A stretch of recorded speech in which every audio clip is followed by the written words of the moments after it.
बहुत स्ट्रेन नजर आ रहा है, एसेट क्वालिटी वीक और back to back second quarter weakness का। स्टोविक इंडस्ट्रीज, ये परसों का ट्रेड कैरी फॉरवर्ड, बहुत स्ट्रॉन्ग नंबर, सॉलिड पेरेंटेज।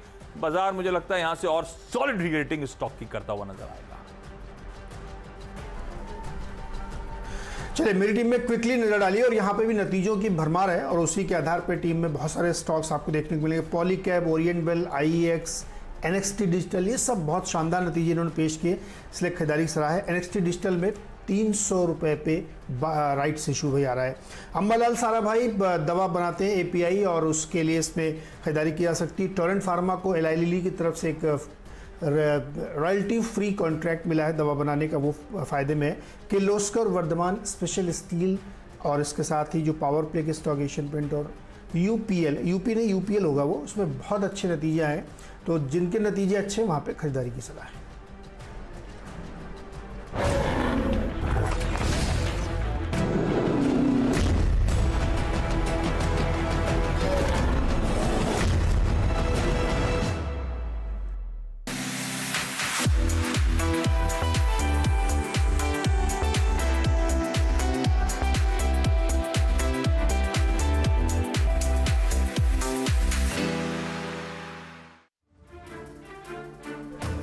चलिए, मुनाफे की तरफ बढ़ते हैं और अक्षय तृतीया के आपने भी बहुत सारे विजुअल्स देखे। सोने चांदी की खरीदारी, अक्षय मतलब जो नेवर डिमिनिशेस, हमेशा अक्षय चलता रहता है, तो उसकी शुभकामनाएं आप सब लोगों को। शैल जी और वीरू जी बिल्कुल तैयार है मुनाफे के लिए। शैल जी, सोने की खरीदारी का कुछ प्लान बनाया क्या आपने? अभी भाव नीचे ही है। नमस्कार नीरज जी और आशीष जी, आपको शुभ प्रभात। वीरेंद्र जी आपको गुड मॉर्निंग और हमारे साथ लाखों दर्शक जुड़ चुके हैं, उन सबको भी प्रणाम। तो नीरज जी, ऐसा है कि कुछ ना कुछ तो खरीदना पड़ेगा ही, और मैं हमेशा मान के चलता हूं कि फिजिकल गोल्ड से बेहतर है कि आप गोल्ड 20 खरीद लें ईटीएफ के रूप में, या जो सरकार की गोल्ड स्कीम्स चलती हैं उसमें निवेश कीजिए, क्योंकि वहां पर आपको 2.5% ब्याज भी मिलता है और वो फंजिबल भी है। तो ये तो बात हुई अक्षय तृतीया की, आप सबको शुभकामनाएं और साथ ही साथ ईद और परशुराम जयंती की भी हार्दिक बधाई हम सबको।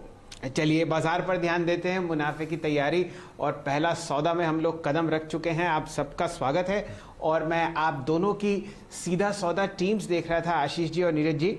20 में से 17 स्टॉक्स अर्निंग्स पे केंद्रित हैं और छोटे और मंझले मेटल काउंटर्स ने क्या चमक दिखाई है। बड़े स्टॉक्स जो हैं जीएसपीएल और नोवेलिस, वहां पर भी बहुत बढ़िया आपको अर्निंग्स आते हुए दिखे हैं। नोवेलिस मतलब हिंडाल्को, तो वहां पर भी आपका ध्यान केंद्रित होना चाहिए। लेकिन मई की एफएनओ एक्सपायरी के बिल्कुल मध्य में हम लोग खड़े हुए हैं, तो यहाँ से आपको ऑप्शन प्राइसिंग जो है वो कम होती दिखेगी, टाइम वैल्यू आपको इरोड करती हुई दिखेगी ऑप्शन प्राइसेस, ध्यान दीजिए उस बात का। और नीरज जी, एक बात बहुत ही इंटरेस्टिंग है कि दोनों दिल्ली और मुंबई में जो कोविड के संक्रमण हैं वो कम होते हुए दिखते हैं, तो बाजार इससे ज़रा ढाढ़स बंधवाएगा अपने लिए। दिल्ली में 11,000 के नीचे नए संक्रमण और बम्बई ने तो कमाल ही कर दिया, 2,000 के नीचे। ऑक्सीजन डिमांड भी दिल्ली में बहुत कम होती हुई दिख रही है, तो ये सारे संकेत बहुत ही अच्छे हैं और मैं ये मान के चलता हूँ कि बढ़िया तेज़ी आपको बाजार में आती हुई दिखेगी। कई सेक्टर्स हम लोग डिस्कस करेंगे, लेकिन उससे पहले स्वागत करते हैं वीरेंद्र जी का, हमारे साथ जुड़ रहे हैं नोएडा से। कुमार साहब, गुड मॉर्निंग। गुड मॉर्निंग शैल जी, और इससे बेहतरीन दिन क्या होगा? अक्षय तृतीया, ईद और उसके ऊपर शुक्रवार, तो बहुत कुछ दाव लगाने का होगा। और साथ ही साथ याद रखिएगा, यूपीएल के नतीजे ये इंडिकेट करते हैं, ये